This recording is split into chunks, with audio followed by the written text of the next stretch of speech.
Welcome and all, Toonami faithful. I'm Blackenfist.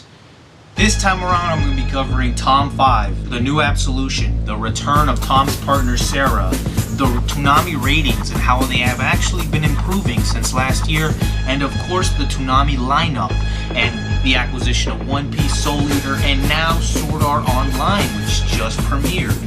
Now, I know that guys that have been following me a long time have probably known that I have not done a Toonami video in a while.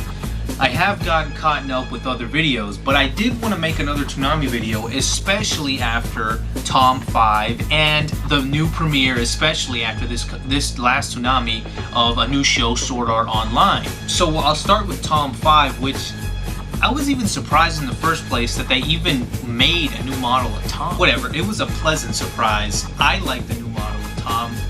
For those of you that don't know, my favorite model of Tom was always Tom 2. Yeah, everyone might say that Tom 3 is the more badass Tom, but I, for one, just always liked that model, Tom 2, which when I look at Tom 5, he actually kind of reminds me of Tom 2 in a way because of his limbs and his more narrow limbs and smaller physique.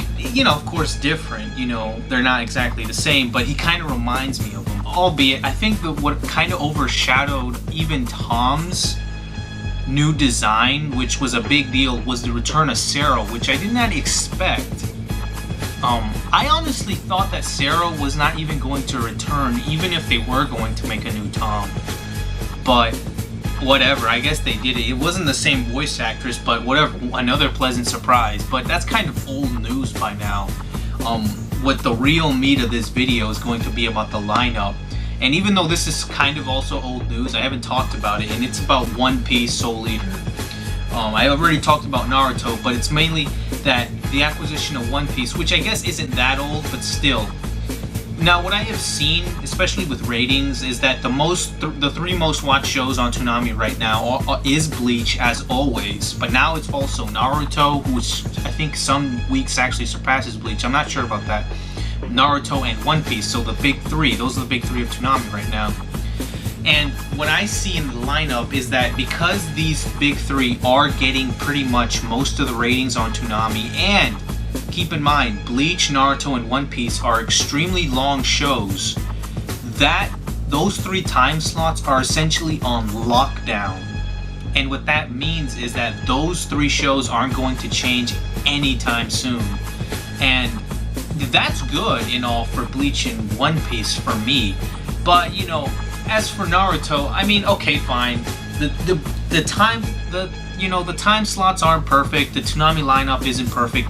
Most of Toonami's moves, despite what many critics have been saying, when I really examine what they're doing, they have been good moves. The only bad move that I would say, in my very purist sense of how to make Toonami better, is the move to get Naruto.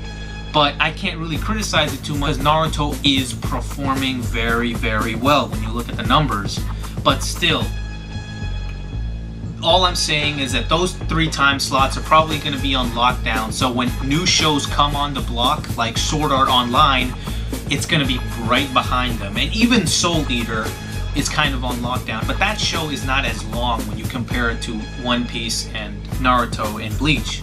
And speaking of Sword Art Online, the new premiere, which I did catch this past Toonami, I was actually fairly impressed by it. And it's kind of funny because I just got finished watching this anime called Welcome to the NHK, and there was just a small part of the series where the main character was playing an MMO. And I was so interested by this little section, I was just like, what if the whole show was like this? I know that there's animes where it's like an MMO, but I was just like, man, it was so interesting. And then when I finished that anime, and then I watched Sword Art Online, this is exactly what I think I wanted to watch in that part of Welcome to NHK, so it kind of hooked me, that show. And it, quite honestly, if it keeps going like this, Sword Art Online might be my favorite show on the entire block if it keeps going like this. Regardless, I think it's an excellent acquisition. It's a smarter move that I do think that the DVDs are not even out yet for Sword Art Online, so the English dub episodes. If you want to watch Sword Art Online as soon as possible in English, you're going to have to watch it on Toonami, which I think is an excellent move on William Street Adult Swim's part. I think an excellent acquisition. The time slot is just always getting stronger. I have always complimented the fact that the Toonami lineup has never stayed static, and that's still true even almost a year into it. Well, pretty much more than a year now. A year into it, the lineup has not changed. You look at the lineup from a couple months ago, a couple weeks ago, it's not the same. Thundercats, Symbiotic Titan, while I did enjoy those shows, they're not on there anymore. It's not staying static, which is a good thing. Whether they make good or bad decisions on Adult Swim's part, it's always good to keep the lineup, you know, moving, keep it flowing. That's why I talk about the lockdown that's happening in the first 3 time slots. Those 3 time slots aren't going to be changing anytime soon, but the rest of the block is going to change. You know, when Soul Eater ends, I'm pretty damn sure that they're going to replace that show with something else. It's just the rep that they've gotten. You know, when I thought that Casher and Sins was going to end, they were going to repeat it. They didn't. They replaced it. My guess is that they're going to do the same, and they're going to keep doing it, and the rep has been that they keep switching out the time slots, which is good. Very good on their part. And the last thing, not a big thing, but Toonami's ratings actually have been up. If you compare the ratings from last year to this year, you will see that the ratings have actually jumped up significantly from last year. Now, I don't know if this is going to be continuing to go up and up, but I'm very surprised about this because I was actually a little worried that the ratings will actually start going down, because as Toonami kept going and going, there would seem to be a kind of backlash against Toonami, but I realized that Toonami has caught its audience, you know, and I'm glad it's not the nostalgia audience, because this nostalgia audience, I'll be honest with you guys, as much as I love nostalgia, I don't think the nostalgia factor of Toonami was going to keep it alive for long. And this is why I talk about the lineup changing so much. I think they know that nostalgia can't keep Toonami alive, and this is why they have changed the lineup so many times, and I'm glad of that. That's what I really mean about the changing lineup.